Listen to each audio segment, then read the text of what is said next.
So today we're taking a look at what I think is the best gaming controller that's available for your devices. We're taking a look at the Gamesir G4, and I know you guys hear me talk about this a lot, but I've never had the chance to really sit down and unbox it and review it for you guys. So the G4 controller comes in two versions, guys.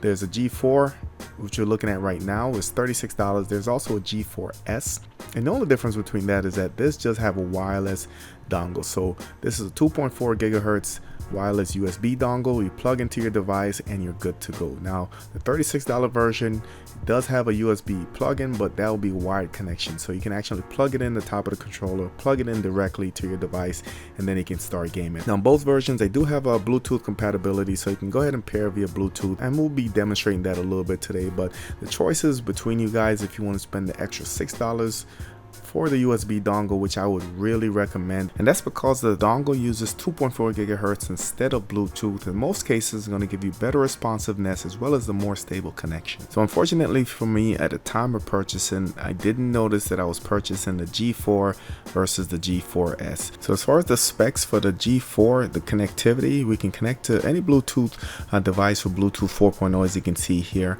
As far as connecting to your PC or your PlayStation 3, you will need to make this a wired connection. So you plug in a USB port in the back of your device and connect it directly to those devices. And that's essentially the difference between this and the G4S. It does have a lip, guys, so you can go ahead and put your phone directly into the controller, and it accommodates a phone up to 6 inches. So does work great for your Android, your iPhones, but if you're looking to put a tablet on this, it will not work properly. The range is up to 25 feet away.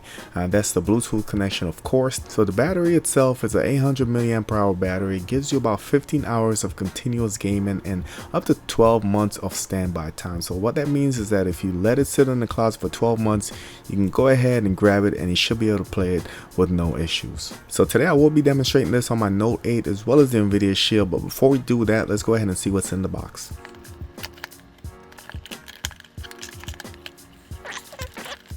These are actually in place, look like it's holding the actual joysticks in place. Here's the controller. Let's put it to the side for now, see if anything else is in the box. Just a quick start guide, guys. Basic instructions pairing to your computer, pairing to your Android box, or if you guys want to hook up wired or wireless, you find all that information inside of this booklet. It also comes with a USB. This is a micro USB. And here's the controller itself, guys. So let's go ahead and we'll take these plastic tabs off. Protector.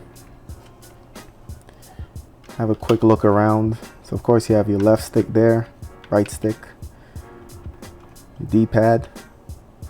You have a select button right here. Right here you have your start button. Over here you have A, B, Y, X.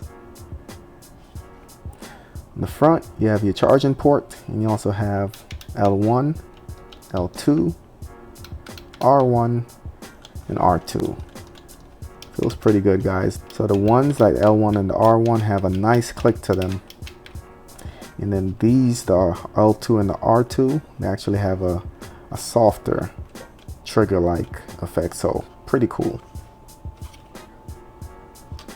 Alright, so here we are. This flips open, of course, and of course you have your turbo and your clear, and this button is still visible.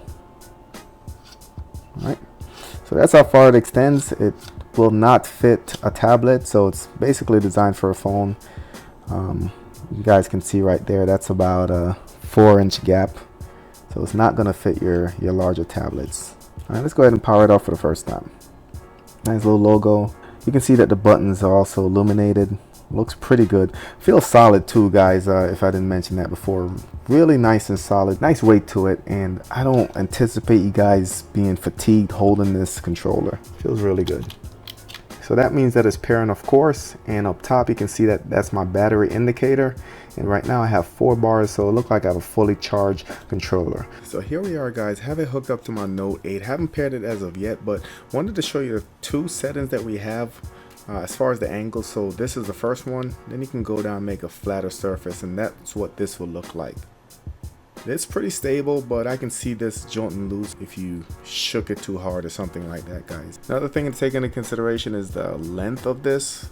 that's what's left. So just give you an idea how it fits on my Note 8. Can fit the Note 8 with the case on it, but anything a little bit bigger than that, I can see it having issues. So let's go ahead and connect it via Bluetooth. Should be pretty straightforward. Let's go ahead and power on the controller first and give it a second, and we'll go into pairing mode where it starts blinking. Good. Now I'm going to go to my phone. I'm going to turn on the Bluetooth. I'm going to click on the Bluetooth. We'll just give it a second. It is going through the different devices.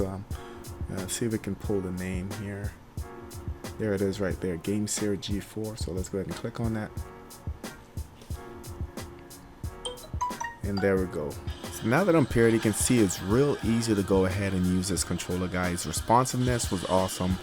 Felt really comfortable, even with the phone sitting on top. Not the best gamer in the world, but this makes it easier to use. So definitely recommend it. Works good on my Android device, and I anticipate this working good for iPhones as well. I am demonstrating on the Shield right now, and this will be similar for any Android box, guys. You're going to go to your settings. And for the Shield, I'm going to go all the way down to add accessory. So I'm going to click there. It's going to start searching. What I'm going to do now is just hold the button in the middle, and it will start flashing. This is in pairing mode, so it should pop up here, and there it is on the nvidia Shield.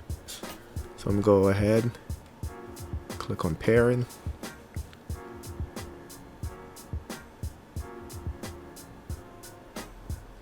And just felt the vibration. That means that this device is now paired, and you can see I have some movement here. I can now control the Shield with the controller. Hit the back button, and that kind of brings me back. So let's go ahead and test it out on the game. Let's go over to FORTNITE.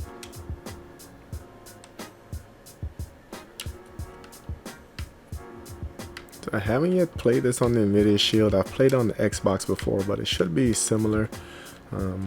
I suck at building, so you guys gonna see that. Let's go ahead and jump.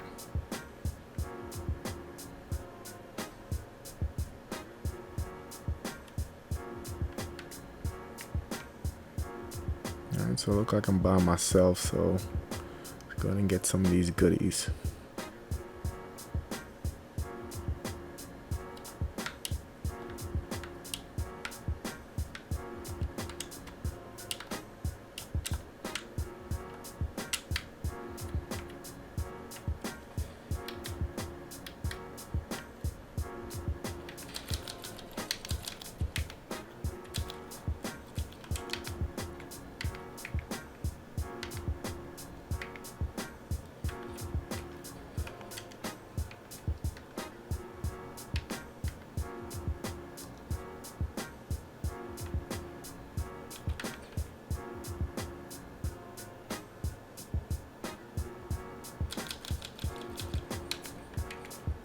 And that's basically it, guys. Like I said, this is a great controller. Comes in 2 different versions. I'll put both links in the description where you can pick them up on Amazon.